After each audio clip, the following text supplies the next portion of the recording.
जय और विजय जान सबको, जय और विजय जान सबको, जय और विजय जान सबको, जय और विजय जान सबको। जय और विजय ने इनको रोक दिया, आप अंदर नहीं जा सकते हैं। और जैसे इन्होंने रोका, सनकादिक ऋषि ने श्राप दे दिया, जाओ तुम्हें घमंड हो गया, अहम हो गया है, हम तुम्हें श्राप देते हैं, तुम यहाँ से पतित हो जाओ, गिर जाओ यहाँ से। तुरंत सनकादिक ऋषि ने श्राप दिया और तीनों भाई महाराज राक्षस योनि में चले गए। और इधर से यही कथा महाराज भगवान शंकर ने भी इधर से दिति को श्राप दे दिया कि तुमने समय की संध्या के समय तुमने पुत्र उत्पन्न किया, जाओ तुम्हारे यहाँ राक्षस बालक पैदा होंगे। और यही महाराज तुरंत दोनों जय और विजय हिरण्याक्ष और हिरण्यकशिपु बन करके दिति के गर्भ में पधार गए। और इधर से महाराज भगवान विष्णु दौड़े दौड़े आए। जब सारी लीला समाप्त हो गई तब दौड़े दौड़े आए, अरे क्या हो गया, क्या हो गया। एतौ तु पार्षदो मह्यम जयो विजय एव चाहा। ध्यान देना, अब आ रहे हैं भगवान, है ना। जब सारी लीला हो गई, जब कोई घटना होती है ना, जब घटना हो जाती है तब बड़े बड़े लोग आते हैं, तब पत्रकार लोग आते हैं, तब बड़े लोग आते हैं, अरे क्या हो रहा है ना। तो इसलिए महाराज यहां से ये रीत चली आई है, अब भगवान आ रहे हैं, अब भगवान करें ये क्या हो गया। ये तो पार्षदों मह्यम, ये तो मेरे पार्षद हैं, ये तो मेरे अपने हैं। ये तो तौ पार्षदों, ये मेरे अपने हैं, ये मेरे पार्षद हैं। जय और विजय मेरे अपने हैं। सनकादिक ऋषि ने कहा, हमने इनको श्राप दे दिया है, ये तीनों सतयुग में, त्रेता में और द्वापर में राक्षस बन करके जाएंगे। तो भगवान ने कहा, देखो भाई ध्यान से सुनना जरा। भगवान ने कहा, यदि छोटी सी बात है कि आपने घर में एक कुत्ता रखा हुआ है और यदि वो किसी को काट देता है तो अपराध किसका माना जाएगा, बोलो। अपराध मालिक का माना जाए, क्योंकि मालिक ने रखा हुआ है ना।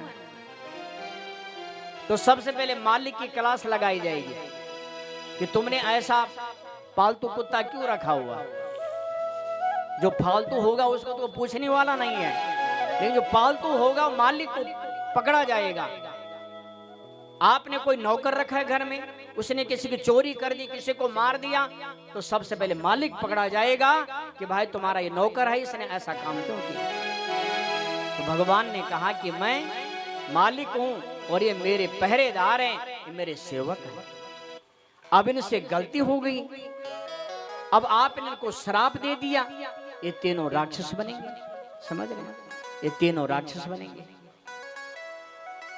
लेकिन मुझे भी इनके साथ में जाना पड़ेगा और इनके उद्धार करने के लिए आना पड़ेगा। तो महाराज सबसे पहले जो प्रथम इनका जन्म हुआ सतयुग में, महाराज हिरण्याक्ष और हिरण्यकश्यपु, यहाँ भगवान स्वयं बरहा रूप धारण करके और नरसिंह रूप धारण करके भगवान इनके उद्धार करने के लिए आएंगे। त्रेता युग में यही दो भाई जय और विजय रावण और कुंभकर्ण बन करके आएंगे। स्वयं राम जी इनके, जरा ध्यान दीजिए, इधर उधर मत देखिएगा, स्वयं राम जी इनके उद्धार करने के लिए आएंगे। और महाराज द्वापर में ये दोनों भाई दंत वक्त्र और शिशुपाल बन करके जाएंगे और मैं स्वयं भगवान कृष्ण बन करके आऊंगा और इनका उद्धार करूंगा। बोले बाल कृष्ण भगवान की जय। समय आया महाराज और यही जय और विजय दिति के गर्भ में आए और समय के अनुसार दोनों बालकों ने जन्म लिया। एक का नाम हिरण्याक्ष और एक का नाम हिरण्यकश्यपु रखा गया। हिरण्याक्ष का शाब्दिक अर्थ है हिरण्य मणि सोना, अक्ष मणि दृष्टि, जिसकी दृष्टि हमेशा धन पर है। कहां से मिली? आकाश से मिली, पाताल से मिली। कुछ लोगों को तो महाराज नींद भी नहीं आती है, उनको स्वप्न में दिखाई देता है कि फलानी जगह महाराज ऐसी है ना, बड़ी बड़ी जो है डेग जमीन के अंदर रखे हुए हैं, वहीं जाते वहां खोदने लगते हैं, फिर भी मिलता नहीं है। हिरण्याक्ष मणि जिसकी दृष्टि हमेशा धन पर है। हिरण्यकश्यपु जो चाहता है कि मेरे अंदर सुंदर सुंदर बिस्तर लगे हों, सुंदर सुंदर सोने जैसे रजत जैसे बिस्तरे लगे हों, तो उसे हिरण्याक्ष और हिरण्यकश्यपु कहते हैं।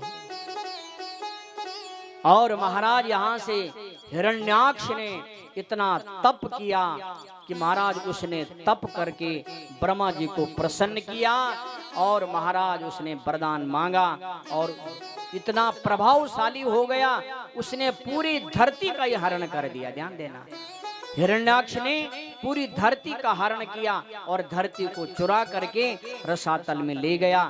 देवता लोग बड़े परेशान हुए, त्राहि माम हमारी रक्षा करें। और स्वयं महाराज देवता लोग ब्रह्मा जी के पास गए और ब्रह्मा जी के नाक से जो है हमारा ब्रह्मा जी ने छींक लगाई। साक्षात भगवान बरहा भगवान का अवतार हुआ। बोलिए बरहा भगवान की जय। हर हर महादेव। और बरहा भगवान गए और बरहा भगवान ने हिरण्याक्ष का वध किया, पृथ्वी को धरती में लाए और धरती माता ने अन्न देना प्रारंभ कर दिया। खूब मारा, समय समय से वर्षा हुई, धरती माता ने अन्न देना प्रारंभ कर दिया।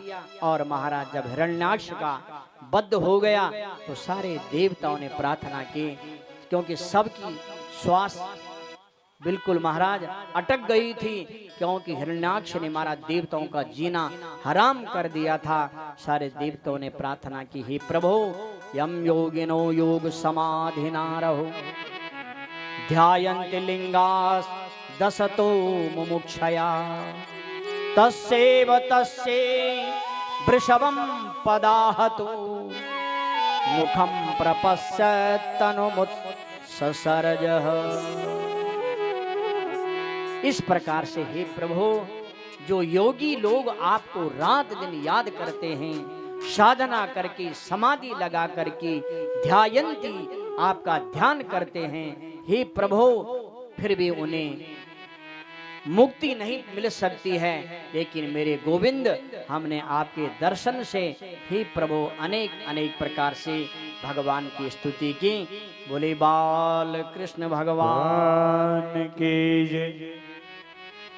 और इसके बाद महाराज जब ब्रह्मा जी ने अपनी सृष्टि बनाई तो सबसे पहले इन्होंने मनु और शत्रुपा को प्रकट किया। हम सब जितने लोग हैं, हम सब मनु की संतान हैं और हम सबको मानव कहा जाता है। क्या कहा जाता है? मानव। ब्राह्मण, क्षत्रिय, वैश्य, शूद्र, ये व्यवस्था है। ध्यान देना, ये व्यवस्था है। एक पिता के एक बेटा हुआ, एक इंजीनियर बना, एक डॉक्टर बना, है ना, एक शिक्षक बना, एक घर का कार्य में लग गया। ध्यान देना, ये हमारी व्यवस्था है। कोई ब्राह्मण है, क्षत्रिय है, वैश्य है, शूद्र है, लेकिन हम सब मानव की संतान हैं। और मनु महाराज जी ने 3 बालिकाओं को जन्म दिया, आकुति, देवहूति और प्रसूति। ध्यान देना, उत्तानपाद और प्रियव्रत, 5 संतानें हुई। ध्यान दीजिएगा। लेकिन महाराज जो देवहूति, जो बीच वाली संतान है, उसका विवाह पहले हुआ। ध्यान देना, शास्त्रों की बात सुननी चाहिए।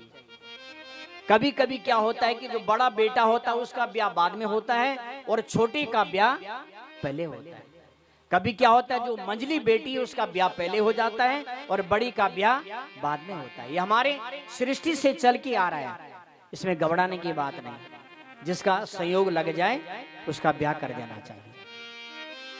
तो देवहूति मंझली लड़की है। तो मनु जी ने अपनी लड़की देवहूति को करदम जी के पास ले गए। ध्यान देना, अपने आप लेकर के गए। एक सम्राट है मनु, छोटे मोटे राजा नहीं है, पूरी सम्राट है। और अपनी कन्या को स्वयं लेकर के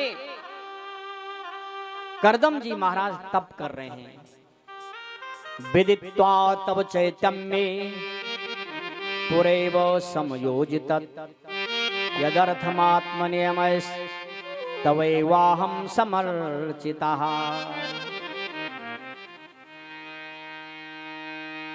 करदम जी ने भगवान की तपस्या की और भगवान इनकी तपस्या से प्रसन्न हुए। तो भगवान ने कहा, बेटा वर मांगो, क्या चाहिए।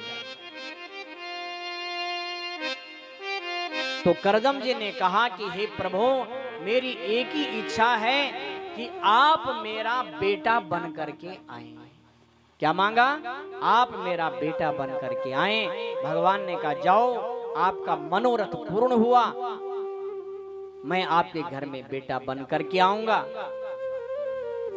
करदम जी भी प्रतीक्षा में है, कहां से मुझे सुंदर पत्नी मिले। और इतने में महाराज मनु जी अपनी लड़की देवहूति को लेकर के और करदम जी के हाथ में पकड़ा दिया। ध्यान देना, करदम जी ने देवहूति का हाथ पकड़ा, पाणी ग्रहण संस्कार हो गया। ध्यान देना,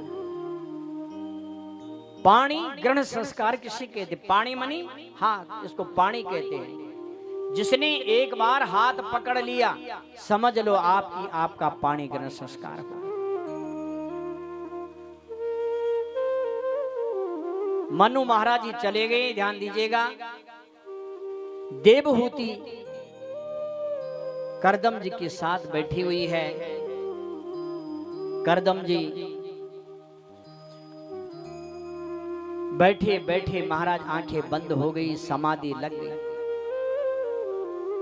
ऐसी समाधि लग गई कि देवहूति देखती रही, कब मेरे पति की समाधि खुलेगी। विवाह के बाद वो घूमने जाते हैं ना, घूमने जाते हैं विवाह के बाद। लेकिन महाराज धन्य है रे देवहूति तू, तेरे पति सामने बैठे हुए हैं। पतिदेव सामने बैठे हैं। पतिदेव जी सामने हैं।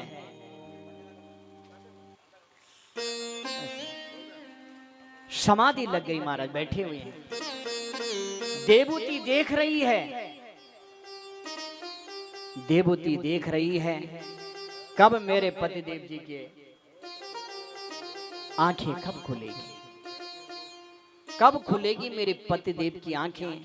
लेकिन महाराज 12 वर्ष हो गए, अब तक करदम की आंखें नहीं खुली। धन्य है रे देवहूति तू। ध्यान देना, यहां से आप सीखें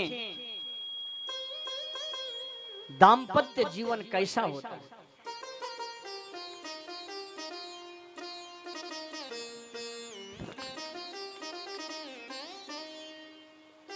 देवहूति सामने है, करदम जी की आंखें बंद हैं। देवहूति महाराज प्रतीक्षा कर रही, इंतजार कर रही है कि कब मेरे पति की आंख खुले। गाय की सेवा करती रही, गाय की सेवा करती है, गाय को गेहूं खिलाती है और गेहूं जो गोबर से निकलता है उस गेहूं को पीस करके, ध्यान दीजिएगा, और चाकी से उसकी रोटी बना करके खाती है।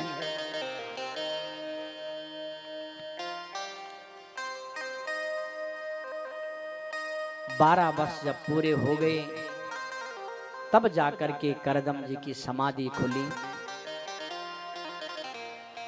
करदम जी कहते हैं कि कौन है आप, ध्यान दीजिएगा जरा इधर, कौन है आप? देवहूति ने कहा प्रभु कौन हूं मैं, 12 वर्ष हो गए, 12 वर्ष पहले हमारा विवाह हुआ था, तब से मैं आपकी प्रतीक्षा देख रही हूं, कब आपकी आंखें खुलेंगी, आप कह रहे आप कौन हैं?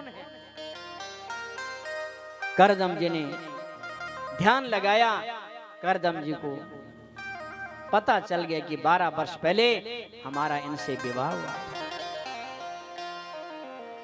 आज करदम जी दोनों हाथ जोड़ करके, ध्यान देना, जब पत्नी बहुत अच्छा काम करती है ना, ध्यान दीजिएगा, तब पति दोनों हाथ जोड़ता है, ध्यान देना। और जब पत्नी उल्टा काम भी करती है तब पतिदेव यूं करता है, धन्य हो तेरे माता पिता की, तब यूं करता है ना। और जब अच्छा करती हैं तब यूं करता है, धन्य है रे। तो आज करदम जी ने दोनों हाथ जोड़ करके, धन्य है रे तू, तुष्टो हम मध्य तब मानवी मानदाय शुश्रूषया परमया परया च भक्त्या यो देहिनामयमतीव सुहृत्सु देहो नावीक्षिता समुचिता छपितुम मदरथे। आज करदम जी दोनों हाथ जोड़े हैं पत्नी के सामने, ध्यान देना। यदि आप पत्नी का आदर करेंगे तो बहुत सारे लोग बोलेंगे ये पत्नी का गुलाम है। अरे गुलाम वाली बात नहीं है, पत्नी हमारी लक्ष्मी है। जत्र पूजते नारी तत्र रमन्ते देवता, जहां नारी का पूजन होता है नारी साक्षात लक्ष्मी है। आज करदम जी कह रहे हैं तुष्टोह मध्या तब मानवी मानदाय, हे मानवी। आज देवहूति का नाम नहीं लिया, ध्यान देना। पत्नी का नाम 2 रूप में लिया जाता है, ध्यान देना। जब पत्नी अच्छा काम करे तो भी उसके पिता का नाम लिया जाता है, ध्यान देना, मानवी। भगवान शंकर कई बार कहते थे हे दाक्षायणी, तो जब पत्नी अच्छा काम करे तो तब भी ससुर जी का नाम आता है, और जब पत्नी गलत काम करते हैं तब भी ससुर जी का खूब नाम आता है। ये फलाने की लड़की, खूब दामाजी खूब सुनाते हैं, तब है ना पति का अपने ससुर जी का नाम लेकर के। मानवी मानदाया, हे मानवी, आज तुमने अपने कुल का मान बढ़ाया है।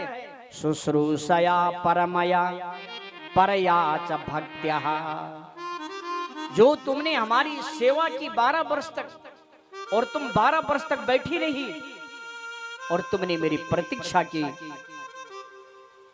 आज मांगो क्या चाहिए तुम्हें, क्या इच्छा है तुम्हारी, बोलो क्या इच्छा है, बोलो। देवहूति ने कहा पतिदेव जी आप जानते हैं मैं आपकी पत्नी, आप मेरे पति, और संसार की पत्नी एक पति से क्या चाहती है?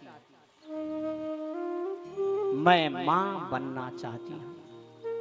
प्रत्येक स्त्री चाहती है मैं मां बन जाऊं। करदम जी ने उसी समय महाराज एक सुंदर सरोवर बनाया और उस सरोवर में दोनों ने स्नान किया। क्योंकि 12 वर्ष हो गए और आज तक देवहूति ने स्नान ही नहीं किया था। बालों की एक जुट बन गई थी और दोनों ने स्नान किया।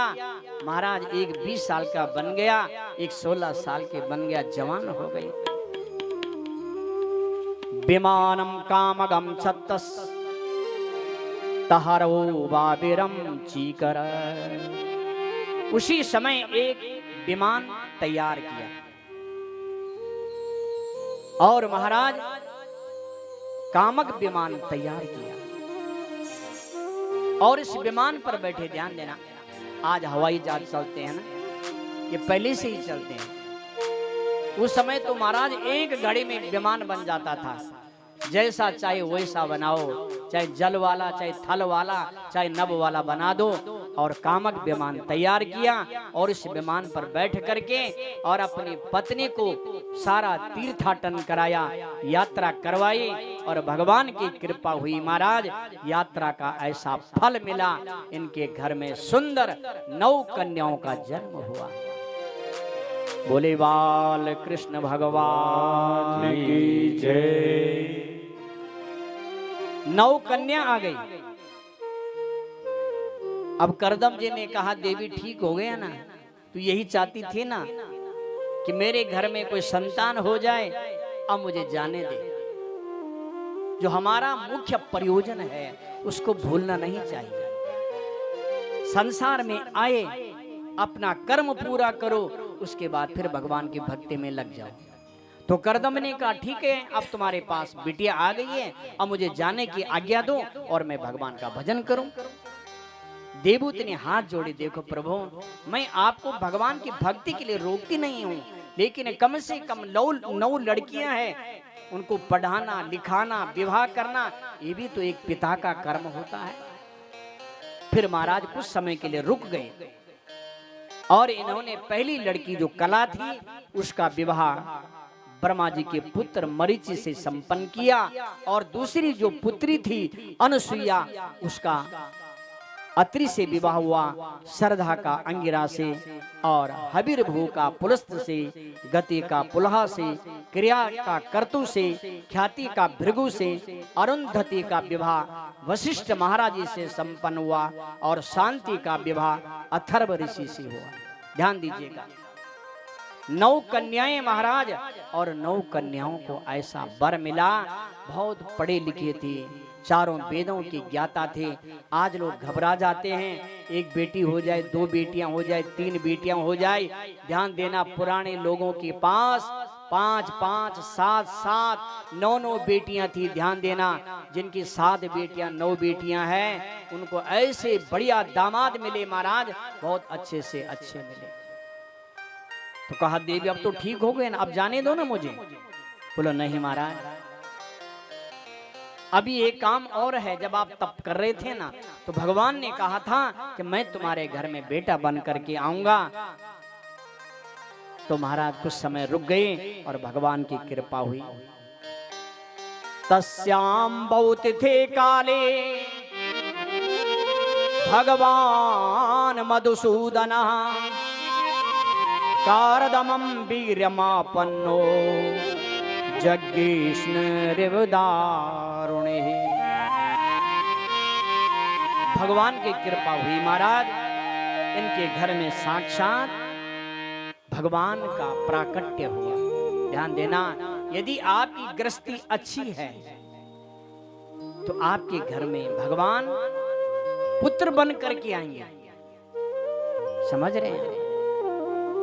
तो दाम्पत्य जीवन हो तो करदम और देवहूति जैसा हो, अवश्य तुम्हारे घर में भगवान प्रकट होंगे। और कपिल देव भगवान जी ने यहाँ जन्म लिया। सारे देवताओं ने भगवान की प्रार्थना की।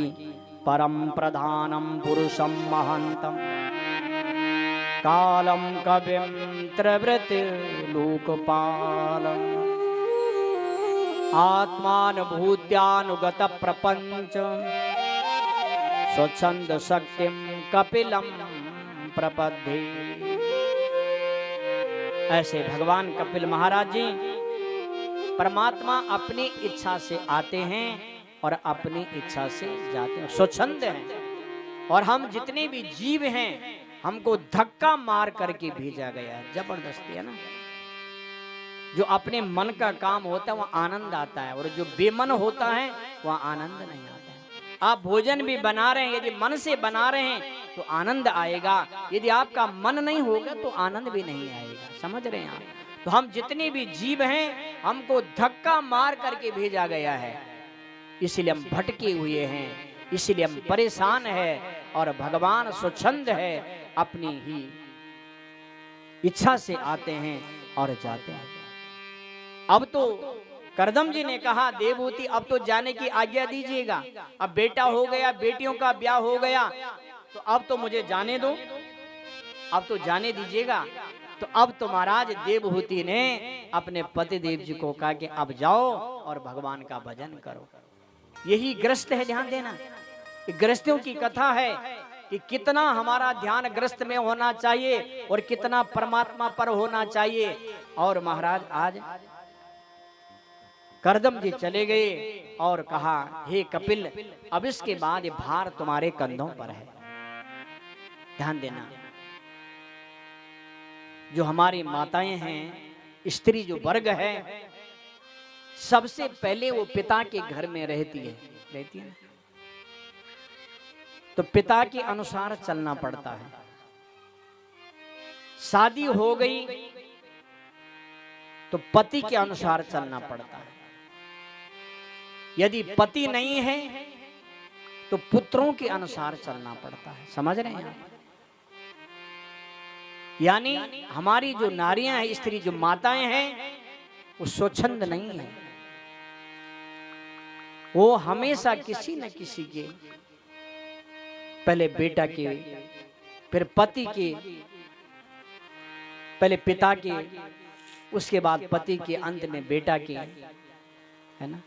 तो आज कपिल भगवान को सारा भार सौंप करके अब ये दायित्व तुम्हारा है।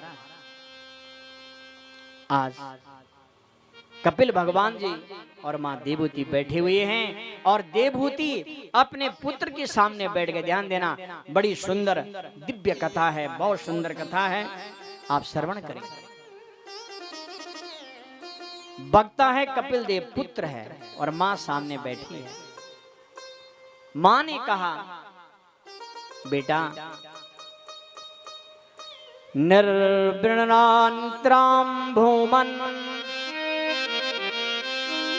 सद इंद्रिया तरसणात् येन संभाव्यमानेन परपन्नांधम तम प्रभो।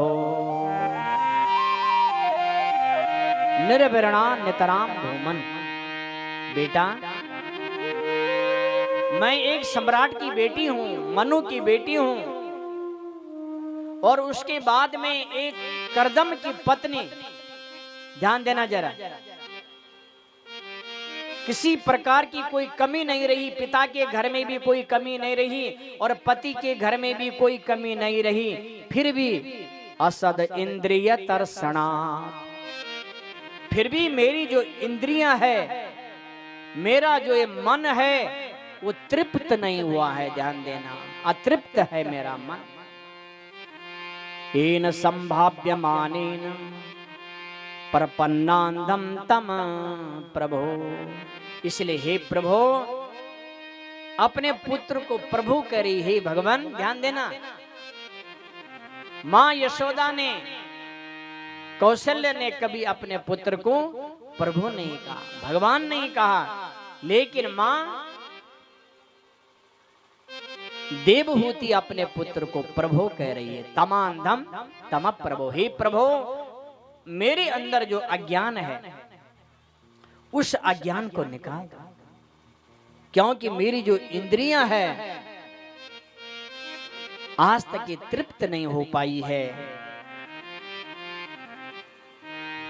तम त्वागताहम शरणम शरण्यम, तम त्वागताहम शरणम शरणम, स्वभृत संसार तरो कुठारम, स्वभृत संसार करो कुठारम, जिज्ञासायाहम प्रकृते पुरुषस्य, जिज्ञासायाहम प्रकृते पुरुषस्य, नमामि सद्धम्मविदां वरिष्ठं, नमामि सद्धम्मविदां वरिष्ठं, त्वं त्वागताहं शरणं शरण्यम्।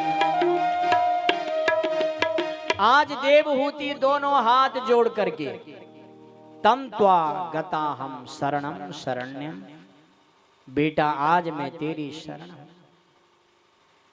आज निकाल दे तू अपनी कुल्हाड़ी, ज्ञान रूप कुल्हाड़ी निकाल दे। मेरे अंदर जो ये अज्ञान रूपी वृक्ष बैठा हुआ है इससे काट दे आज।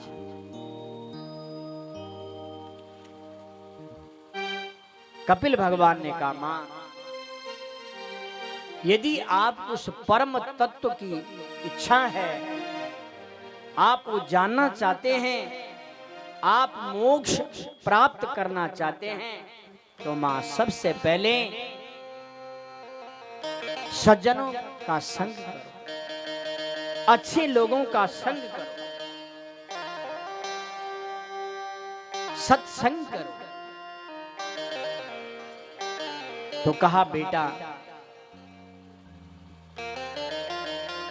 सत्संग से क्या मिलता है, सत्संग जाने से क्या होता है, ध्यान देना जरा, ये सत्संग की बात है।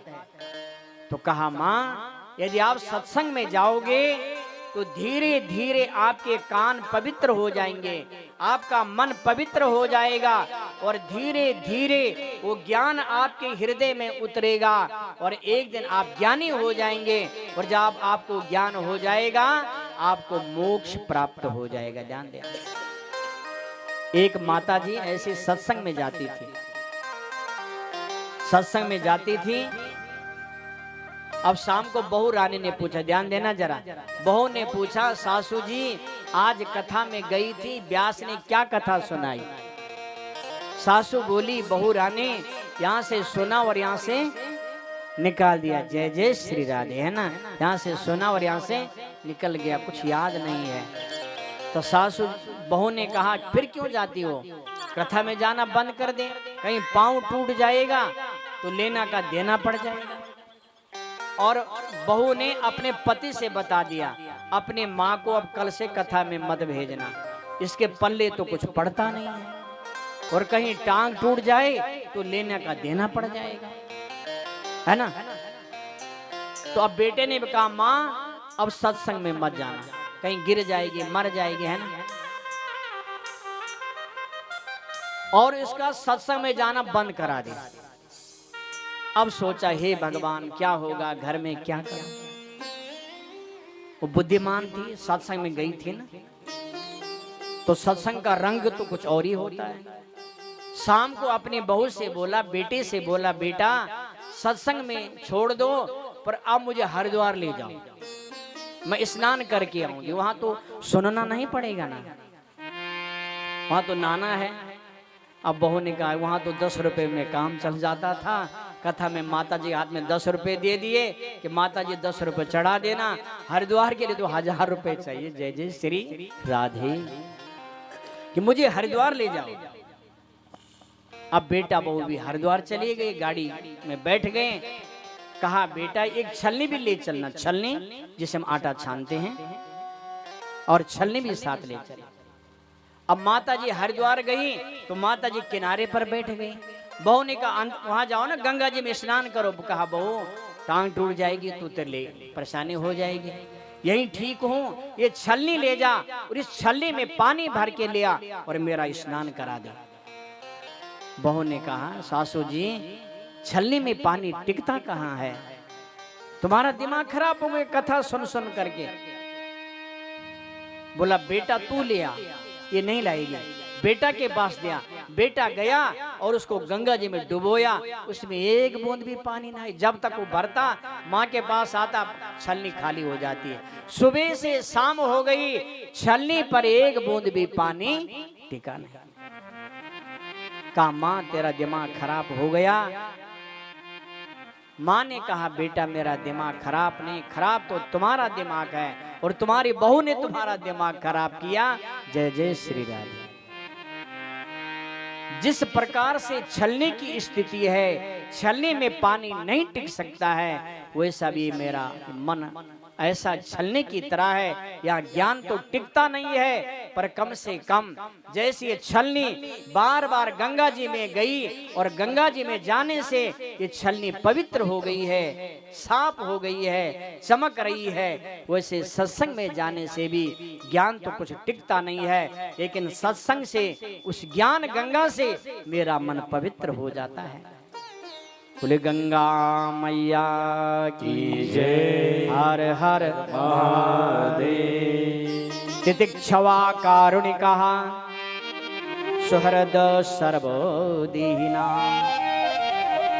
का मां कपिल जी कह रहे हैं, सत्संग में जाओगे तो जब आप सत्संग में जाएंगे तो आपको संत मिलेंगे। क्या मिलेंगे? संत मिलेंगे। तो कहा बेटा संत मिलेंगे तो पहचान कैसी होगी, कौन संत है कौन असंत है? तितिक्षवा कारुणे कहा सुहृद सर्वदेहिनाम अजात सत्रवा शांता साधवा साधुभूषण। जो तितिक्षवा हो, ध्यान देना, जो सहन करता है, ध्यान देना, ध्यान देना। बहुत लोग ऐसे होते हैं, कुछ बोल रहे हैं, कुछ बोलते नहीं हैं, वो भी संत हैं, ध्यान देना। सहन करना ही इस संत का मुख्य लक्षण है। चाहे लोग दुनिया वाले कुछ भी कहें, संत अपनी चाल में मस्त में जाता चलता रहता है। कारुणे कहा, संत का दूसरा लक्षण है कारुणे कहा, उसके अंदर दया होती है। क्या होती है? दया होती है, करुणा होती है। संत हृदय नव नीत समाना। संत हृदय नव नीत समाना। काहे हो कभी न पर काहे हो न जाना। कहे हो न कहे हो न जाना। संत हृदय नव नीत समाना। संत हृदय नव नीत समाना। कहे हो कभी न पर कहे हो न जाना। कहे हो कभी कहे हो न जाना। संत का दूसरा लक्षण है कारुणे कहा, जिसके अंदर दया हो, करुणा हो, जो दूसरे का दुख जाने। सुहृद सर्वदेहिना। तीसरा लक्षण बताया, इस संत की पहचान करने के लिए लक्षण बताए। सुहृद सर्वदेहिना, जैसा हमारा शरीर है ना, हमारी उंगली में चोट लगी तो किसको लगी? हमको लगी ना। पांव में चोट लगी तो किसको लगी? हमको लगी ना। ध्यान देना, कभी कभी क्या होता है, ध्यान देना, ये दांत जो है ना, ये दांत हमारे, ये जीभ को काट देते हैं। दांत जीभ को काट देते हैं, और जब जीभ कट जाती है तो काटने वाला कौन है? ध्यान देना, काटने वाला कौन है? ये भी अपना है, और जीभ भी अपनी है। गुस्सा तो इतना आता है कि जरा एक मार करके दो बाहर आ जाएं, वो किसके आएंगे? वो भी हमारे आएंगे, है ना। जिसने काटा वो भी हमारा, और जो कटा वो भी हमारा। समझ रहे हैं? आपके दो बेटा हैं, आपके लिए दोनों बराबर हैं, आपस में लड़े, आपके लिए दोनों बराबर हैं। सुहृद सर्वदेहिना। इसलिए जो संत है उसके लिए सब अपना है। जैसे हम अपने शरीर से प्रेम करते हैं, संत भी सबसे प्रेम करता है। सिया राम मैं सब जग जाने, करहूं प्रणाम झूर झूर पाने। अजात शत्रवः। और महाराज अजात शत्रवः, जिसके कोई शत्रु न हो, ध्यान देना, जो किसी से बैर भाव नहीं रखता है, ध्यान देना जरा, वो संत है। शांतः साधवा साधुभूषणा। पांचों लक्षण बताया जो शांत रहता है। समझ रहे हैं आप, जो शांत है, ये साधु के लक्षण बताए गए हैं। माँ यदि आपको ऐसा लगे तो जान लेना वो साधु है। तो बेटा क्या करना चाहिए? सताम प्रसंगान मम वीर संविदो भवन्ति हृत कर्ण रसायनम कथा। हे माँ, उन संतों के पास जाकर के और धीरे धीरे संतों का संग करना और उनसे धीरे धीरे भगवान की कथा सुनना। और वो कथा महाराज हृत कर्ण धीरे धीरे आपके कानों के माध्यम से आपके हृदय में आएगी और आपका हृदय हमेशा पवित्र हो जाएगा। और जब आपका हृदय सरस हो जाएगा, प्रेम से भर जाएगा, सरधा रतिर्भवति रनु कर्मिष्यति, तब आपके मन में श्रद्धा होगी। ध्यान देना जरा, समझ रहे हैं आप? संतों का संग करना, सत्संग करना, भगवान की कथा सुनना, हृदय में बिठाना, तब आपके मन में श्रद्धा आएगी। और जब श्रद्धा आएगी तो आपके मन में परमात्मा के प्रति प्रेम आ जाएगा, सबके प्रति प्रेम आ जाएगा। और माँ यदि ऐसी स्थिति आ गई, उसके बाद घर का त्याग करना, शुचोदेशी प्रतिष्ठाप्या विजितासन उपासना, और एक सुंदर जगह, ध्यान देना, स्थान का भी प्रभाव पड़ता है, ध्यान देना, धरती का भी प्रभाव है कि कहां पर आपको तप का फल अधिक मिलेगा।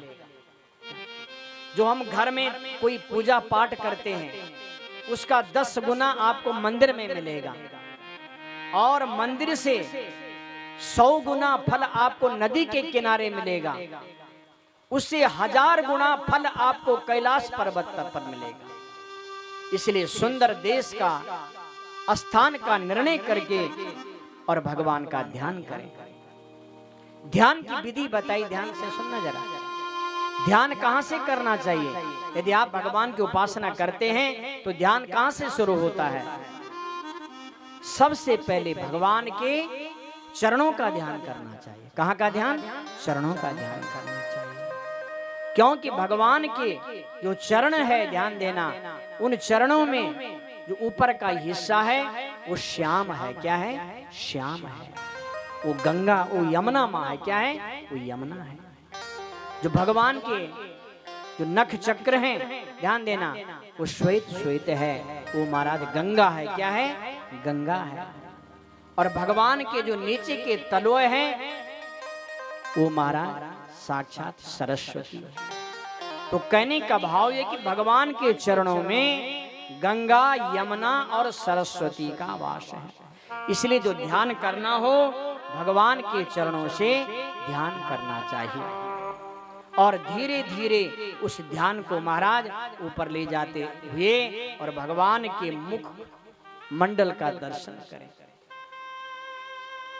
संचिंतयेद भगवत चरणारविंदम वज्रांकुश ध्वज सरो रुहुलाक्षनाढ्यम उत्तंग रक्त विलसन नख चक्रवाल जोशना विराहत महत धृत अंधकारम। इसलिए संचिंतये, भगवान का ध्यान करें माँ, और भगवान का ध्यान करते करते आपके अंदर जो शोक है, हासम हरि रवनता खिल लोक तीव्रम शोकाश्रु सागर विशो क्षण मृत्युदारम। आपके अंदर जो शोक है जो बाहर निकल जाएगा, दुख रूपी जो आंसू है बाहर निकल जाएंगे, और भगवान उसमें प्रेम रूपी अश्रु को भर देंगे। तो महाराज तब आपको सारा संसार एकमय लगेगा। अहम सर्वेषु भूतेषु भूतानां वस्थिता सदा, सब मेरे हैं, पराया कोई नहीं है। इस प्रकार से अनेक अनेक प्रकार से कपिल जी ने माँ देवहूति को सुंदर ज्ञान दिया और स्वयं भगवान कपिल जी सागर में विश्राम किया और गंगा सागर में कपिल देव जी विश्राम करते हैं। कहते ना और तीर्थ बार बार और गंगा सागर नहीं करना। वही हमारे कपिल जी ने विश्राम किया, कभी कभी उनका दर्शन होता है। और इस प्रकार से जो है माँ देवहूति भी जो है सरस्वती नदी के किनारे बैठ करके भगवान की तपस्या की। बोले बाल कृष्ण भगवान की जय। हर हर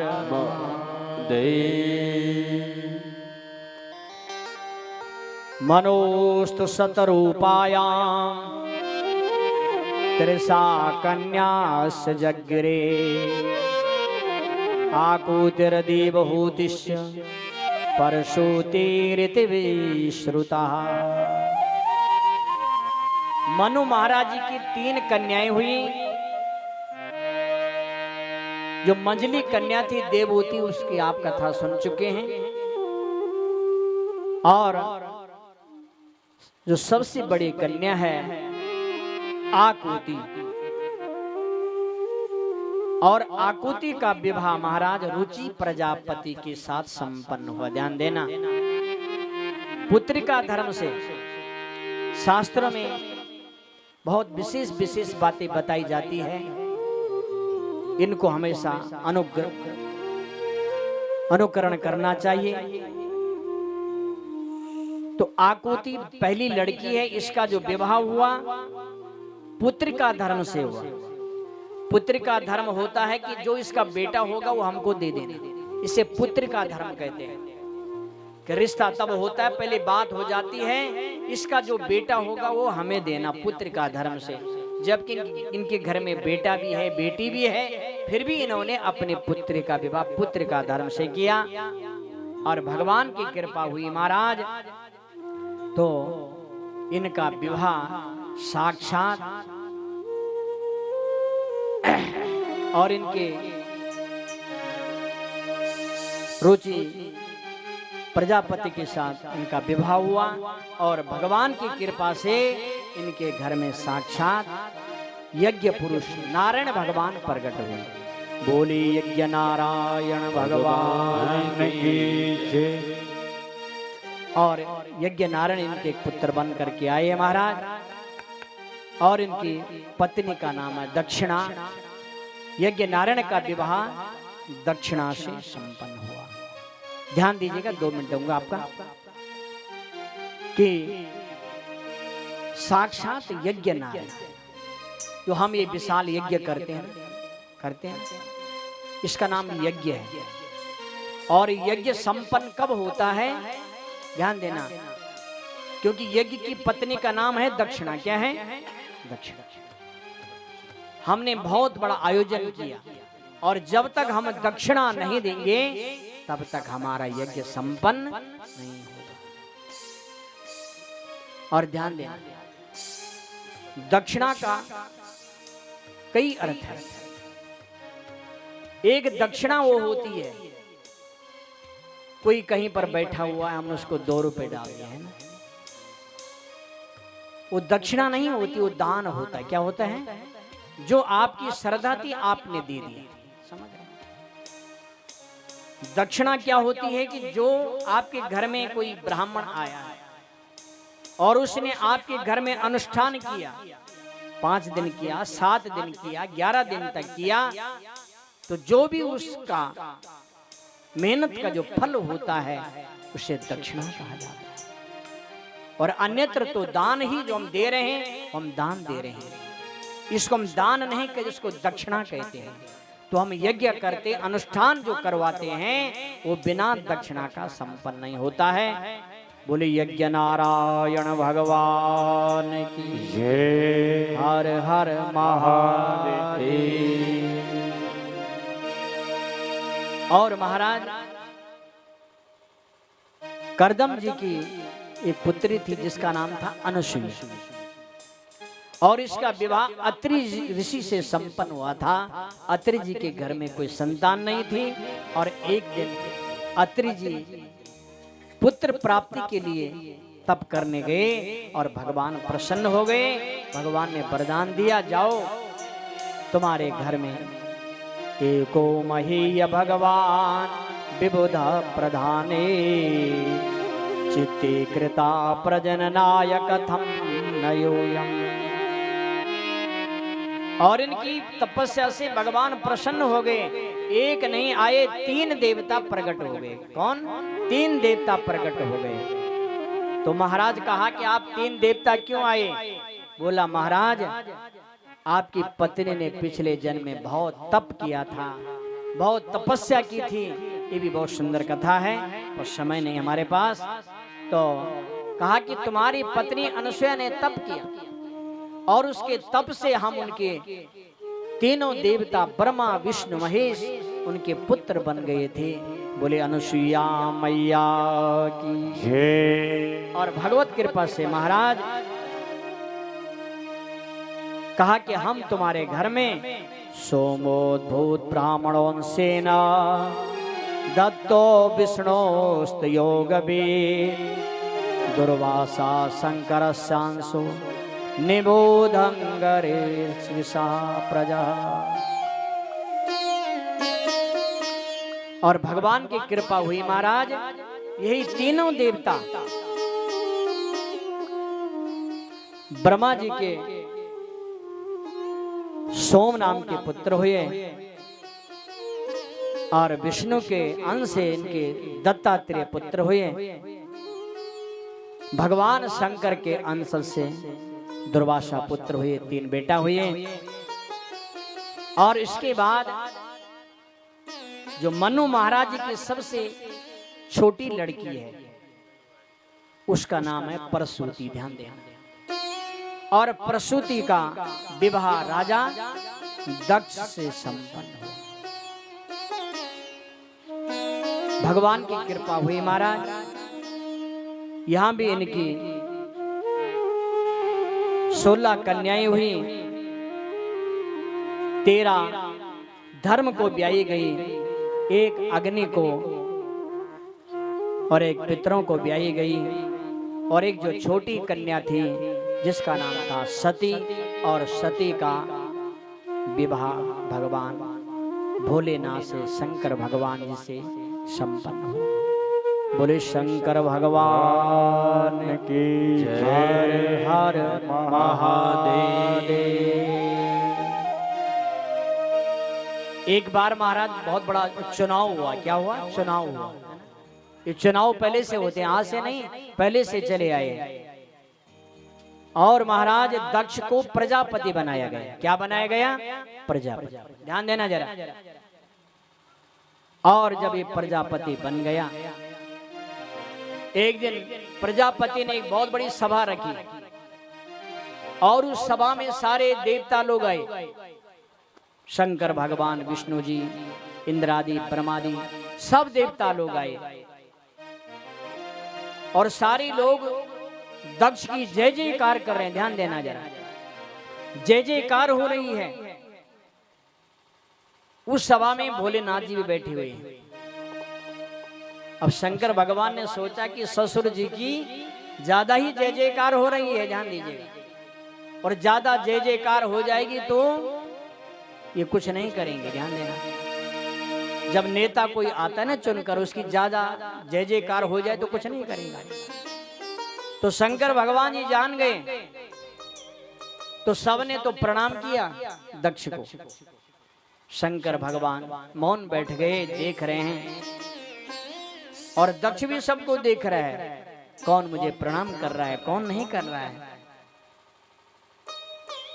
अब तुम्हारा दक्ष ने देखा, सबने मुझे प्रणाम किया, मेरी जय जयकार की, और मेरा दामाद चुपचाप बैठा हुआ है। तो ध्यान देना, जब कोई सभा होती है ना, तो उस सभा में सब लोग बोलते, गांव का प्रधान बोलता है, क्षेत्र पंचायत बोलता है, बड़े अधिकारी बोलते हैं, और जो मुख्य अतिथि होता है वो सबसे बाद में बोलता है। लेकिन दक्ष ने देखा कि ये शंकर भगवान मेरा दामाद होकर के और मुझे प्रणाम नहीं करता, मेरा अपमान करता है। और दक्ष आया और दक्ष ने माइक पकड़ लिया। श्रूयताम ब्रह्मर्षयो में सहादेवा सहाग्नया साधूनां प्रवतो वृत्तम न ज्ञाना च मत्सरा। ध्यान देना जरा, बहुत सुंदर कथा है। दक्ष ने कहा सूर्यताम ब्रह्मर्षियों में, इस ब्रह्म सभा में बैठे हुए सूर्यताम सुनो, जितने लोग यहाँ बैठे हुए हैं कान खोल करके सुन लो। सहादेवा सहाग्नया, जो तुम्हारे बीच में ये शंकर बैठा हुआ ना, साधु नाम प्रवतो वृत्तम न ज्ञाना च मत्सरा। अरे ये क्या जाने, इसको कोई ज्ञान नहीं है, इसको मत्सर है, अज्ञान है। अयम तो लोकपालानाम यशोग्नो निरपत्रपः सद्भिराचरति पंथा येन स्तब्धेन दूषितः। अरे क्या जाने, हम तो लोकपाल हैं, ये मेरे यश को धूमिल कर रहा है। क्या कर रहे हैं? मेरे यश को धूमिल कर रहा है। ये सदाचार क्या जाने। अरे यदि किसी समाज में रहता तो समाज की बात जानता, प्रेतों के साथ में रहता है, भूतों के साथ में रहता है, ये क्या जाने। प्रेतावासेषु घोरेषु प्रेतैर्भूतैर् गणैर्वृता। अरे प्रेतों के साथ में रहता है, भूतों के साथ में रहता है, ये क्या जाने समाज क्या होता है। आज मैं घोषणा करता हूं, दक्ष कह रहा है, सहाभागम न लभता देवैर्देव गणा धमः। ये शंकर सब देवताओं में अधम है, इसलिए आज से यदि कोई पूजा करेगा तो इसकी पूजा मत करना, सब देवताओं की पूजा करना और इसकी मत करना। सहभागम न लभता देवेर देव गणा धम, क्योंकि देवताओं में अधम है, समझ रहे हैं। लेकिन मेरे भोलेनाथ, तो छोटे मोटे लोग होते हैं वो तो नाराज हो जाते हैं, और जो इतनी गाली सुन कर के भी चुपचाप बैठा है, इसलिए इसको देवताओं का महादेव कहा जाता है। बोले महादेव की जय, हर हर महादेव। और चुपचाप बैठे हुए हैं महाराज। और उसी समय शंकर के गण आए, और शंकर के गणों ने महाराज तुरंत जाकर के दक्ष को महाराज श्राप दे दिया। हे दक्ष, जिस वाणी से तूने मेरे भोलेनाथ की निंदा की, यदि मेरा बस चलता तो मैं तेरी जीभ काट करके अभी अग्नि कुंड में डाल देता, लेकिन भोलेनाथ का आदेश नहीं है मेरे लिए। ध्यान देना मेरी माता, मेरे भाइयों, जहां पर आपकी इष्ट की निंदा हो रही हो, आपके गुरु की निंदा हो रही हो, आपके भगवान की निंदा हो रही हो, ध्यान देना, यदि आपका बस चले तो उसकी जीभ काट देना, यदि बस न चले तो कान बंद करके चला जाना।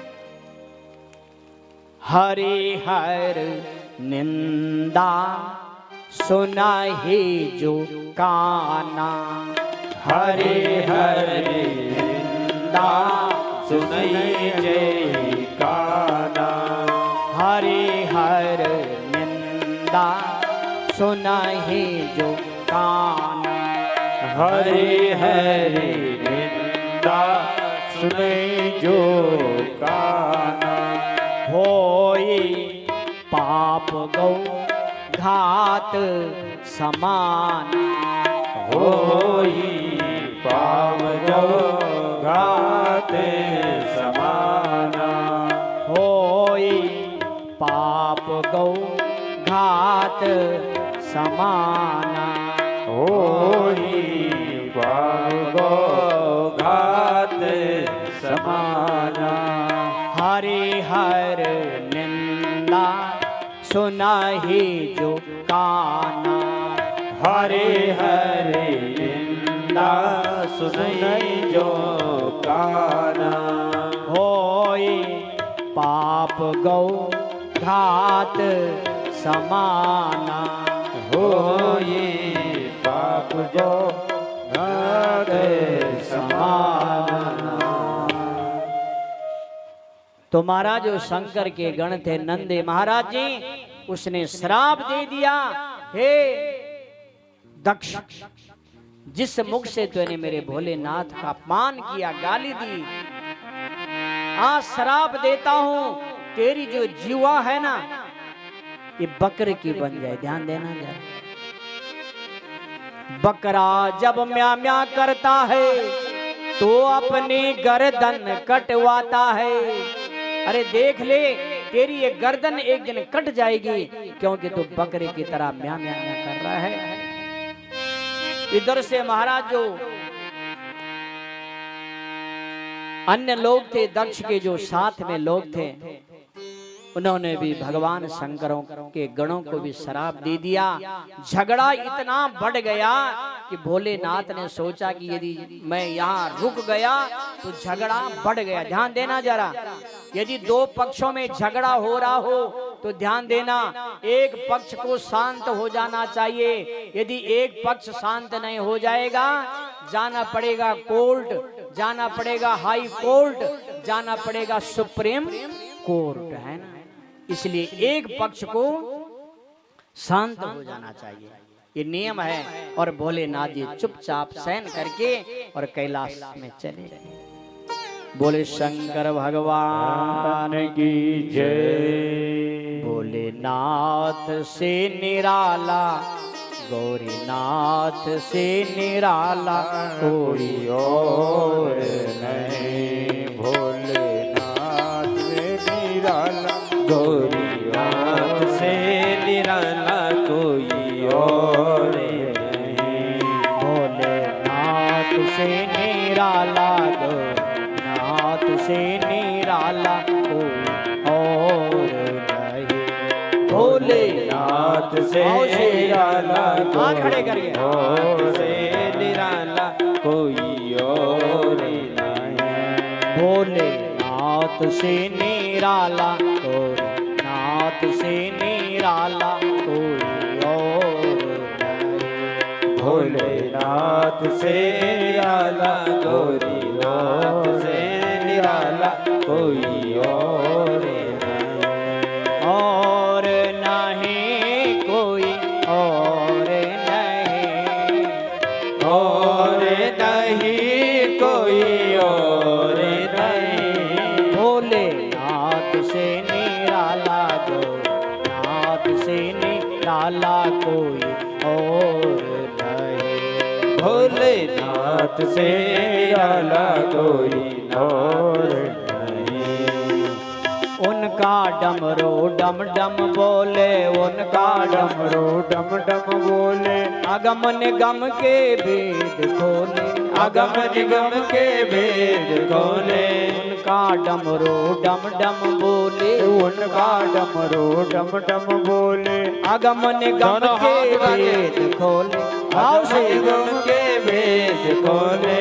ऐसा डमरू बजाने वाला कोई और नहीं। भोलेनाथ से निराला कोई, नाथ से निराला कोई और नहीं। भोलेनाथ से निराला, गौरीनाथ से निराला कोई और नहीं। भोलेनाथ से निराला, गौरीनाथ से निराला कोई और नहीं। ऐसा भक्तों का रखवाला कोई और नहीं। ऐसा भक्तों का रखवाला कोई और नहीं। भोलेनाथ से निराला, गौरीनाथ से निराला कोई और नहीं। भोले हर हर महादेव। भोले भाव से हाथ खड़े करके कोई और नहीं। भोलेनाथ से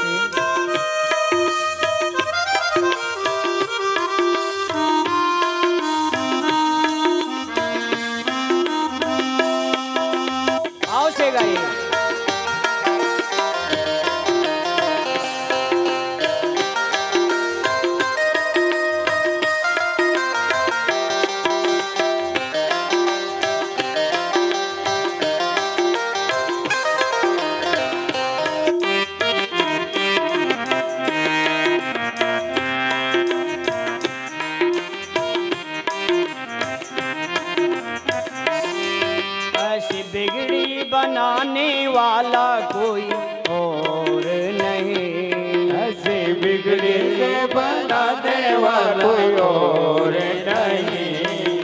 ऐसी बिगड़ी बनाने वाला कोई और नहीं। ऐसे बिगड़ी बनाने वाला कोई और नहीं। भोलेनाथ से निराला भोलेनाथ से निराला कोई और नहीं। भोलेनाथ से निराला कोई और नहीं। काया जब जब करवट बदले काया जब जब करवट बदले पाप चमकते अगले पिछले पाप चमकते अगले पिछले। काया जब जब करवट बदले पाप चमकते अगले पिछले। काया जब जब करवट हाथ खड़े बदले करके। पाप चमकते अगले पिछले। ऐसा भक्तों का रखवाला कोई और नहीं। भोलेनाथ से निराला दीननाथ से निराला कोई और नहीं। भोलेनाथ से निराला हरि बोल। नाथ से निराला कोई और नहीं। भोलेनाथ से निराला कोई और नहीं। भोलेनाथ से निराला कोई और नहीं। हाथ खड़े करके हर हर महादेव।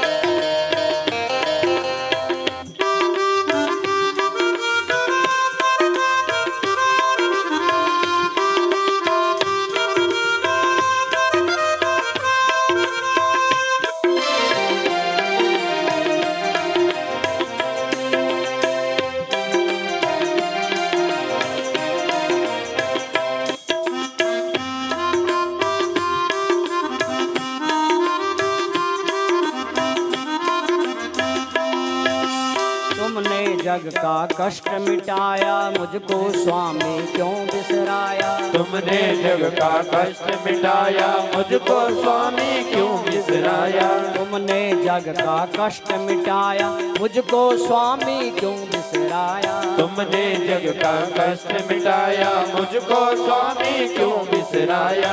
अब मुझको बचाने वाला कोई और नहीं। भोलेनाथ से निराला भोलेनाथ से निराला कोई और नहीं। भोलेनाथ से निराला कोई और नहीं। भोलेनाथ से निराला भोलेनाथ से निराला कोई और नहीं। भोलेनाथ से निराला भोलेनाथ से निराला कोई और नहीं। भोलेनाथ से निराला भोलेनाथ से निराला कोई और नहीं। बोल शंकर भगवान की जय। हर हर महादेव।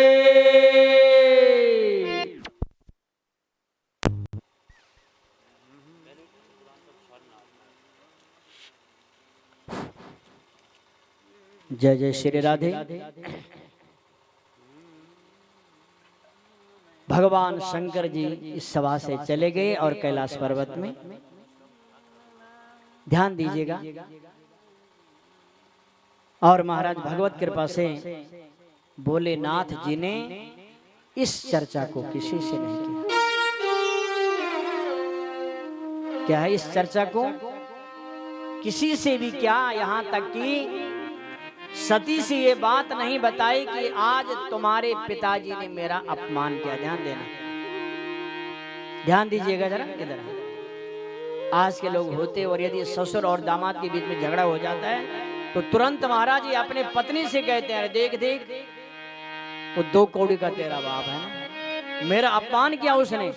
लेकिन भोलेनाथ ने कहा इस पर सती की कोई गलती नहीं है और इस बात को सती से कभी नहीं कहा कि तुम्हारे पिताजी ने मेरा अपमान किया। ध्यान देना जरा। बहुत वर्ष हो गए महाराज, लेकिन सारे यज्ञ बंद हैं,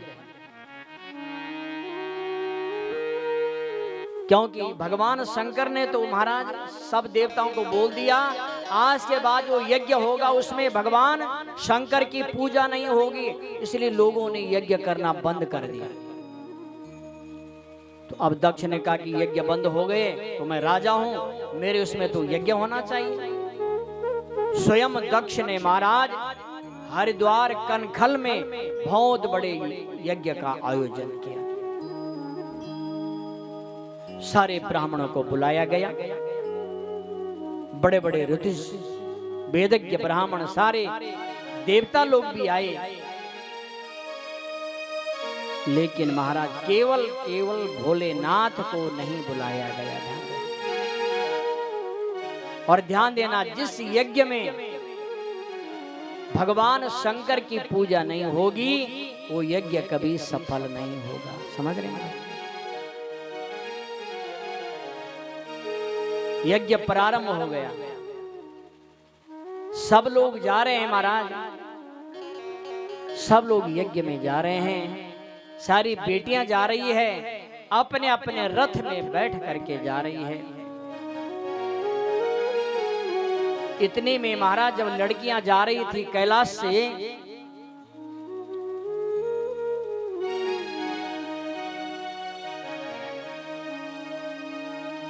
तो महाराज इतने में सती ने सुन लिया कि ये लोग सब मेरे पिताजी के घर में जा रहे हैं, वह यज्ञ हो रहा है। फिर उसको विश्वास नहीं आया। दूसरी सखी आई, सती तुम्हारे पिताजी के घर में यज्ञ हो रहा है, चलो तुम्हें भी चलना चाहिए। सती को विश्वास नहीं हुआ। तीसरी आई कि अरे सती तुम्हारे पिताजी की यज्ञ घर में यज्ञ हो रहा है, ये सब लोग जा रहे हैं अपने विमानों पर बैठ बैठ करके। अब ध्यान देना, आपके पिता के घर में कोई यज्ञ हो रहा है, कोई विवाह हो रहा हो और आपको पता चल जाए तो महाराज आपका मन क्या करेगा? बोलो। चाहे पत्नी देवताओं की हो, चाहे पत्नी मनुष्यों की हो, चाहे पत्नी राक्षसों की हो, है ना? ये मन सबका करता है मायके जाने के लिए। और सीधी जाकर के शंकर भगवान के सामने हाथ जोड़ दिया। प्रजापतिस्ते ससुरस्य सांप्रतम निर्यापितो यज्ञ महोत्सव किला वयं च तत्रा विसराम वामते यथार्थितामि विबुधा प्रजन्ति। ध्यान देना, विशेष ये आपके लिए ध्यान देना जो सुन रहे हैं ना। यदि पति से कुछ काम लेना हो ना, ध्यान देना जरा, यदि पति से कुछ काम लेना हो तो देखना जो सती कह रही है हाथ जोड़ करके, प्रजापतस्ते ससुरस्य सांप्रतम। हे महाराज, ये नहीं कहा कि भोलेनाथ जी मेरे पिता के घर में यज्ञ हो रहा, नहीं नहीं महाराज, आपके ससुर जी के घर में यज्ञ हो रहा है। यदि ये सोचती, ये कहती कि मेरे पिता के घर में हो रहा है तो गड़बड़ हो जाता है। नहीं, ससुर से आपके ससुर के घर में यज्ञ हो रहा है हे प्रभु।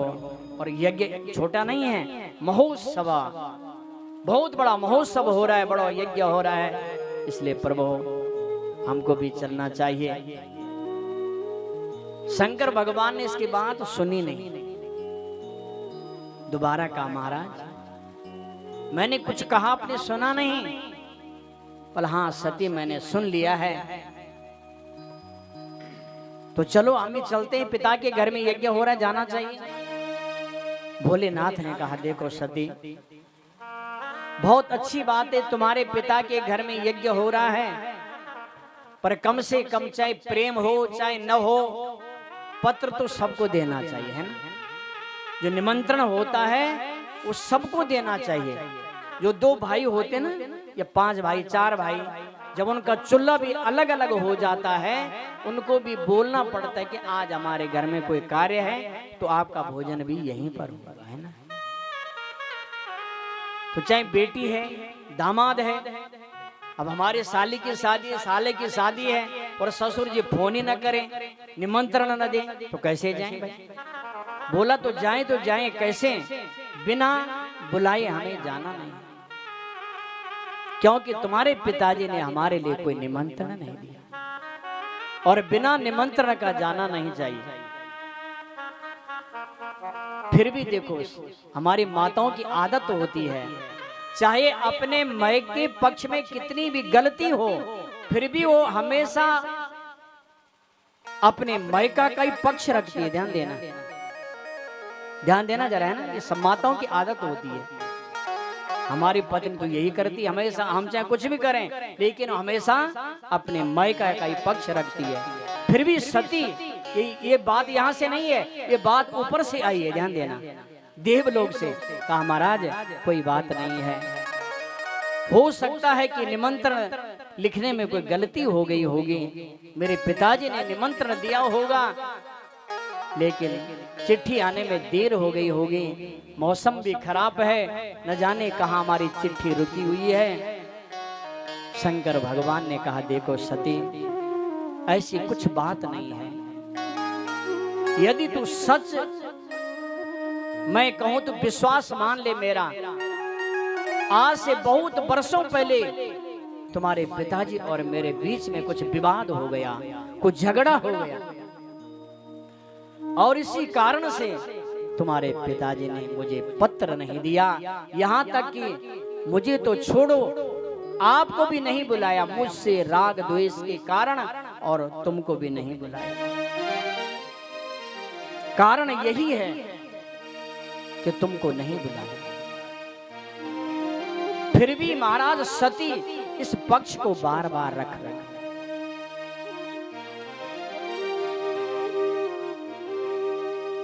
आइए आज हमारे बीच में चिन्याली सौड़ के विकास खंड के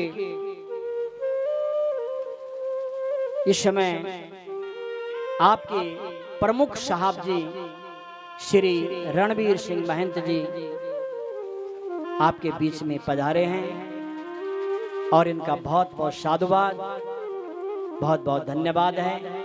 आप लोग दिनेश और रमेश जी के निमंत्रण में पहुंचे, भगवान आपकी मनोकामना पूर्ण करें और आप इन जनता जनार्दन की मनोकामना पूर्ण करें। भगवान आपकी मनोकामना पूर्ण करें और आप इनकी मनोकामना पूर्ण करें, यही हमारा दायित्व होता है। और इनके साथ में मनोज नौटियाल जी और ये भी प्रमुख साहब जी, कुलवीर सिंह जी क्षेत्र पंचायत, अजय पाल सामाजिक कार्यकर्ता, दिग्पाल विष्ट जी और वीरेंद्र रतूड़ी जी, जितने लोग भी आए हैं बहुत बहुत साधुवाद, धन्यवाद। एक बार अपने प्रमुख साहब जी के लिए जोरदार तालियां। बोले शंकर भगवान की जय, हर हर महादेव। सती बार बार अपने पति से कहती प्रभु कोई बात नहीं है, देखो हम इंसान है, झगड़ा भी होता है, विवाद भी होता है, प्रेम भी आता है, तो गांठ तो नहीं बांधनी चाहिए। चलो कोई बात नहीं है, ये उत्सव हो रहा है, ये मिलने का अवसर भी हो जाता है। ध्यान देना, जब कभी दो परिवार का झगड़ा होता है ना, तो जब घर में कोई कार्य होता है उसी अवसर में वो मिलन भी हो जाता है। तो शंकर भगवान ने कहा देखो देवी, रह मन धागा प्रेम का, मत तोड़ो चटकाए, टूटे से फिर न जोड़े, जोड़े गांठ पड़ जा। देवी बस यही बात है, एक बार जब खटपट हो जाती है फिर मन उखड़ जाता है, इसलिए देवी मुझे तो जाना नहीं है, आपको जाना है तो आप चले जाओ, मुझे तो जाना नहीं है। और देख देवी, तुम्हारे पिताजी ने मेरा इतना अपमान किया, इतना अपमान किया, यदि वो लाठी के मारते तो लाठी के घाव तो ठीक हो जाते, लेकिन जो वाणी के जो बोल होते हैं वो पग पग पर याद आते हैं। स्वानाम यथा वक्रधियाम दुरुक्तिभिर दिवानिशं तप्यति मर्मताड़िता। ध्यान देना, जो तुम्हारे पिताजी ने जो मुझे गालियां दी ना, दिवानिशम, दिन और रात्रि में मेरे हृदय को विदीर्ण करते हैं, मुझे कष्ट होता है, वेदना होती है। और देवी देख, अब तू बार बार कहती कि चलो चलो, और यदि हम चले जाएं, यदि हम चले भी जाते हैं और उनके मन में हमारे लिए प्रेम नहीं होता है, तो आवत ही हर से नहीं, नयन नहीं स्नेह, तुलसी तहां न जाइए, चाहे कंचन बरसी मेघ, चाहे कंचन बरसी मेघ। देखो सती, जहां प्रेम न हो वहां नहीं जाना चाहिए। बहुत प्रकार से समझाया महाराज, सती नहीं मानी। भोलेनाथ ने नंदी को आदेश किया, हे नंदीश्वर, तुम्हारी माता अब तो मानेगी नहीं, ये जरूर जाएगी। और जब ये जाएगी, भोलेनाथ जानते हैं जब ये जाएगी तो वापस भी नहीं आएगी, क्योंकि जाएगी वहां मेरा पूजन नहीं हो रहा होगा, ये सहन नहीं कर पाएगी और ये शरीर का त्याग कर देगी। नंदी को तैयार करवा दिया। भोलेनाथ जी ने अपने इष्ट राम जी को याद किया, हे प्रभु, होई सोई जो राम रची राखा, होई सोई जो राम रच राखा, होई सोई जो राम रची राखा, होई सोई जो राम रच राखा, को करे तरक बढ़ावई शाखा, को करे तरक बढ़ावई शाखा, होई सोई जो राम रची राखा, होई सोई जो राम रच राखा, को करे तरक बढ़ावई शाखा, को करे तरक बढ़ावई शाखा। बोले शंकर भगवान की जय। हर हर महादेव। आज सती अपने पिता के यज्ञ में पहुंची। ध्यान देना, सती को मालूम है कि मेरे पिताजी ने मेरे भोलेनाथ को क्यों नहीं बुलाया, क्या कारण है। देखो, एक बैर होता है मुख का, वाणी का, और एक बैर होता है मन का। ध्यान देना जरा। तो देखते हैं कि मेरे पिताजी केवल थोड़ी नाराजी है कि ज्यादा नाराजी है, और जो मन से नाराज होता वो गड़बड़ है। ध्यान देना। तो सती जब गई तो सीधे यज्ञशाला में गई, किसी से नहीं मिली, न पिताजी से, न माँ से, न बहनों से। सीधे गई और यज्ञशाला में देखा, यहाँ मेरे भोलेनाथ का पूजन हो रहा है कि नहीं हो रहा है। देखो ना, यहाँ इतना सुंदर मंडप बना हुआ है, और हमारे आचार्य जी श्री गोविंद भट्ट जी कितना सुंदर पूजन कराते हैं। सारे देवताओं का विधिवत पूजन कराते हैं। यहाँ 4 स्तंभ लगे हुए हैं, ब्रह्मा जी हैं, विष्णु जी हैं, रुद्र भगवान जी हैं, इंद्र जी हैं। तो देखा तो वहां भोलेनाथ का पूजन नहीं हो रहा है। अब सती ने देखा, अरुद्र भागम तम वेक्षणम चाध्वरम पित्रा च देवे कृत हेलनम विभो। अरुद्र भागम, तब ईक्षण देखा, यहां मेरे भोलेनाथ का पूजन नहीं हो रहा है। पित्रा च देवी कृत हेलनम विभो। अब तो महाराज सती का गात्र कांपने लग गया, क्रोध की ज्वाला फूटने लग गई। अनादृता यज्ञ यदस्य देश्वरी चुकोपलोका निवदक्षते रुषा। अब पिताजी भी नहीं कहा, ध्यान देना जरा। हे राजा दक्ष, मुझे बड़ी लज्जा आ रही है। अतस्तवोत्पन्नमिदं कलेवरम न धार इससे शितिकंठ गर्हिणा। हे राजा दक्ष, इस शरीर कलेवर जो तुझसे उत्पन्न हुआ है, मुझे लज्जा आती है। न धार इससे, अब मैं इसे धारण नहीं करूंगी।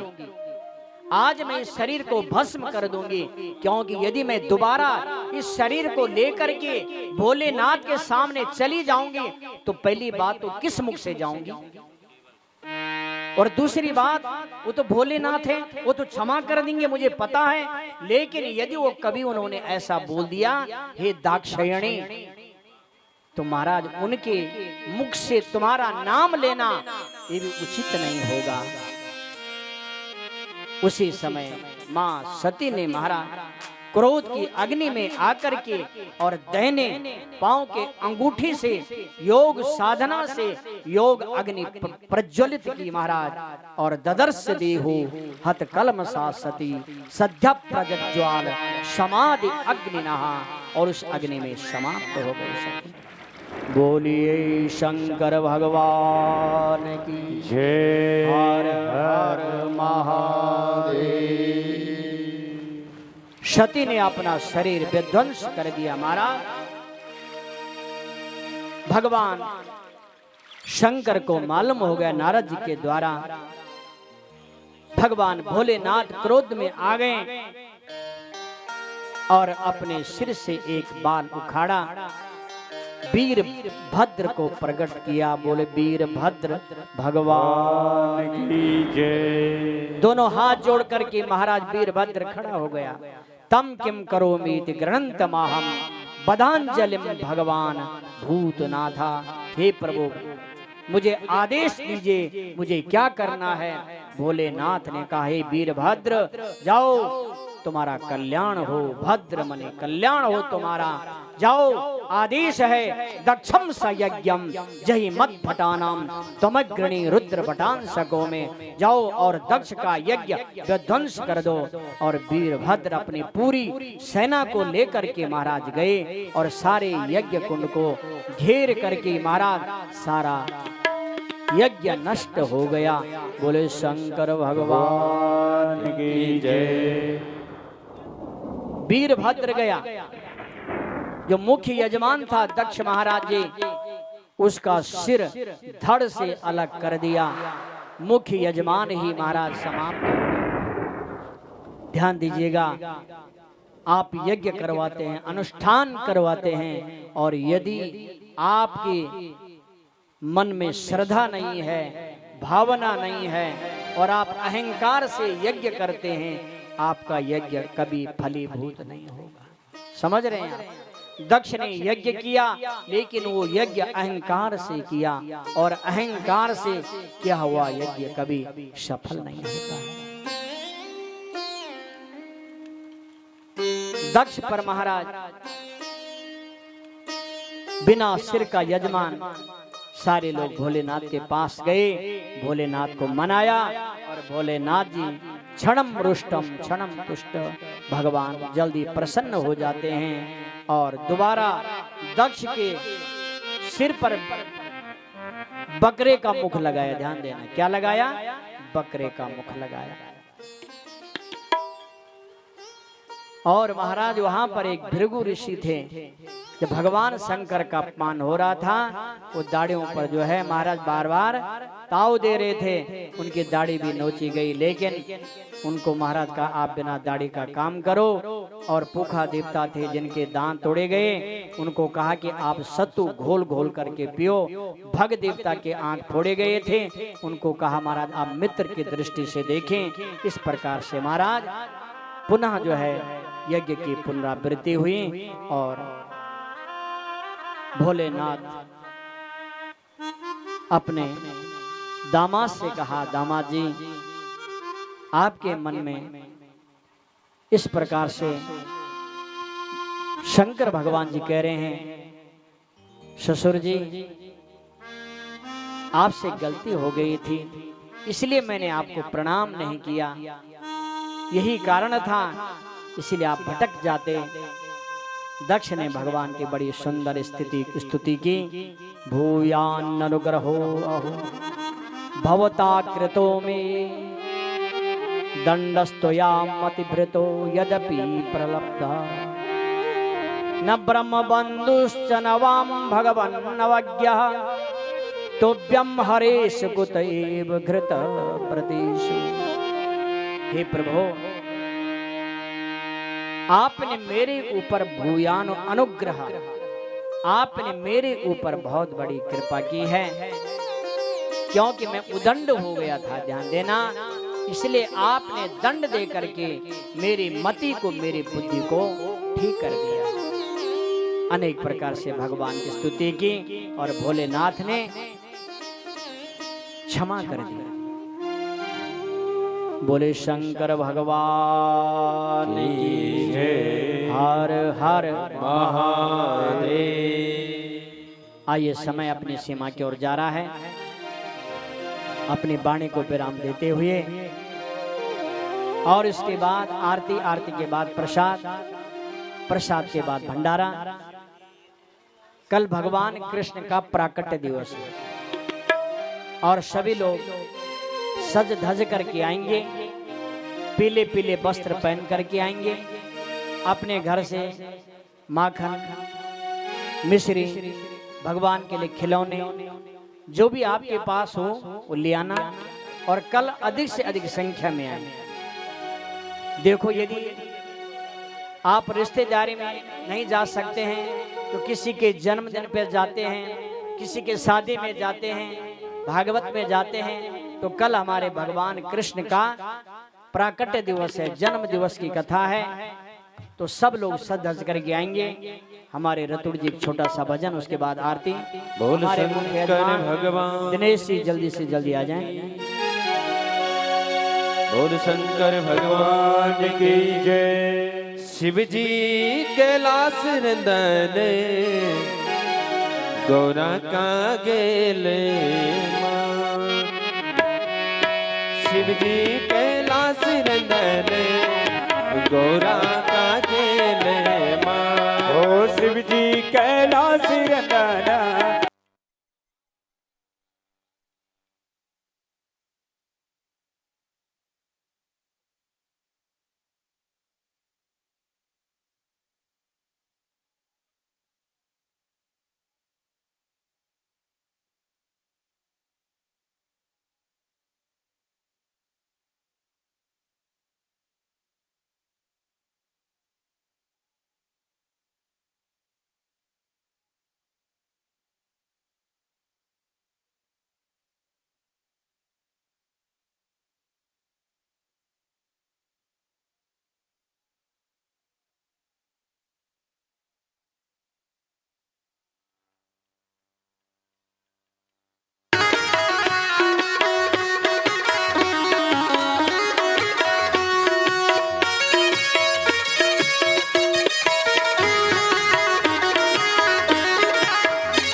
दोनों हाथ उठा के शंकर भगवान की।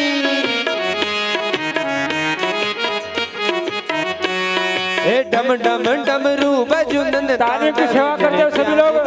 डम डम डमरू बजोंदन तांडव नृत्यादि कंदन। डम डम डमरू बजुनन तांडव नृत्यादि कंदन। डम डम डमरू बजोंदन तांडव नृत्यादि कंदन। हिमगिरी पर्वत मा भोला डम डम डमरू बजुनन। हिमगिरी पर्वत मा बोला डम डम डमरू बजोंदन। हिमगिरी पर्वत मरदने गोरा कांगेले माँ। ओ हिमगिरी पर्वत मरदाना गौरा का गेला माँ।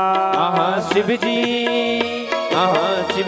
कैलाश नंदने गोरा कांगेले माँ। शिव जी कैलाश रदाना गौरा का गेला माँ।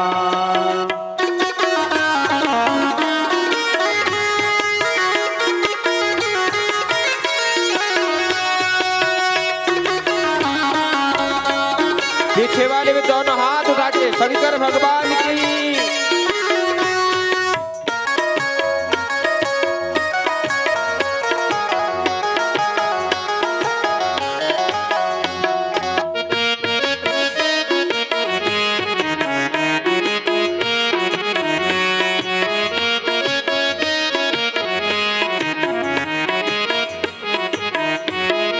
बागंबर छाल तेरी खरसण्याच गात। बागंबर छाल बरी करसण्याच गात। बागंबर छाल तेरी खरसण्याच गात। बागंबर छाल बरी करसण्याच गात। हाथ मा त्रिशूल और डमरूच साथ। हाथ में त्रिशूल और डमरूच हाथ। हाथ मा त्रिशूल और डमरूच साथ। हाथ में त्रिशूल डमरूच साथ। अरे जोगी जोगी जन लगदाने गोरा कांगेले माँ। जोगी जन लगदाना गौरा का गेला माँ। आहा शिव जी कैलाश रतने गौरा कांगेले माँ। ओ शिव जी कैलाश रंदना गौरा का गेला माँ। आहा ध्याने मगन रंदने बड़का चेले माँ। ओ ध्यान मगन रंदना बड़ा का गेला माँ। ध्याने मगन रंदने बड़का चेले माँ।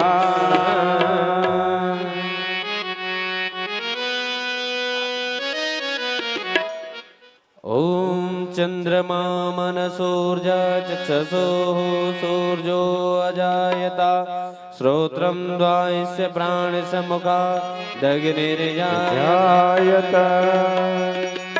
श्री भागवत भगवान की है आरती पापियों को पाप से है तारते। श्री भागवत भगवान की है आरती पापियों को पाप से है तारते। श्री भागवत भगवान की है आरती पापियों को पाप से है तारते। श्री भागवत भगवान की है आरती पापियों को पाप से है तारते। ये अमर गंध ये मुक्ति पंथ ये पंचम वेद निराला नौ ज्योति जगाने वाला हे नव ज्योति जगाने वाला है। नव ज्योति जगाने वाला है। हरि नाम यही हरि धाम यही हरि नाम यही हरि धाम यही जग के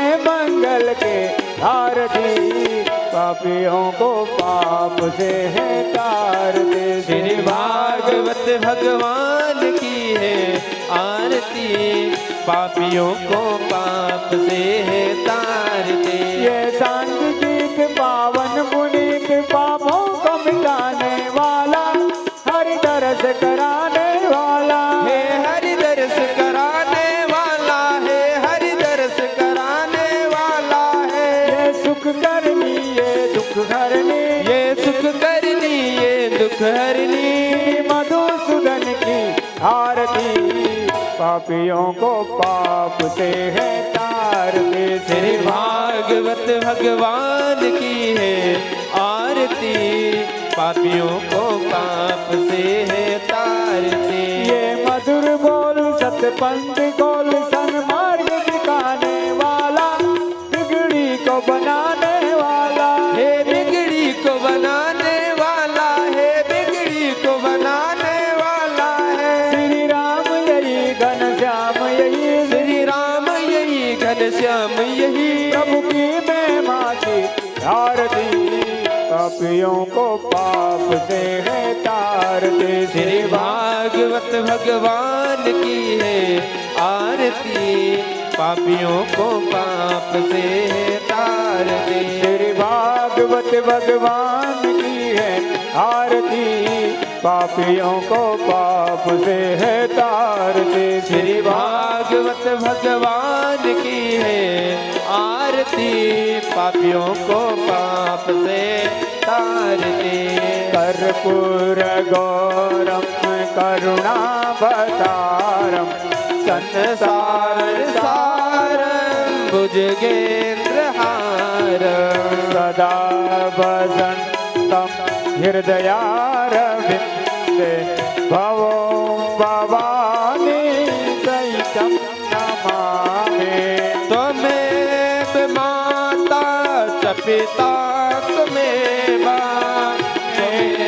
बन्धु च सखा त्वमेव, त्वमेव विद्या द्रविणं त्वमेव, त्वमेव सर्वं मम देव देवा।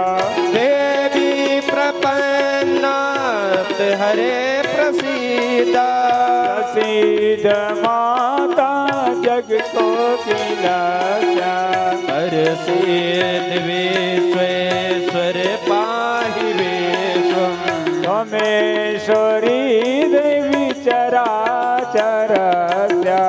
मनोजवं मारुततुल्यवेगं, जितेन्द्रियं बुद्धिमता वरिष्ठं, वातात्मजं वानरयोत्तमोख्यं, श्रीरामदूतं शरणं प्रपदे। सीताराम राम राम सीताराम राम राम, सीताराम राम राम सीताराम राम राम, सीता श्याम श्याम श्याम राधे श्याम श्याम श्याम राधे श्याम, राम राम राधे श्याम श्याम श्याम, सीता राम राम राम सीता राम राम राम, सीता राम राम राम सीता राम राम। ओम हरि ओम जगेन जगमय जन्त देवा, स्थाने धर्माणि पदमान्यासन्ना, ते हनागं महिमानः सजन्द्रेन्द्र पूर्वेश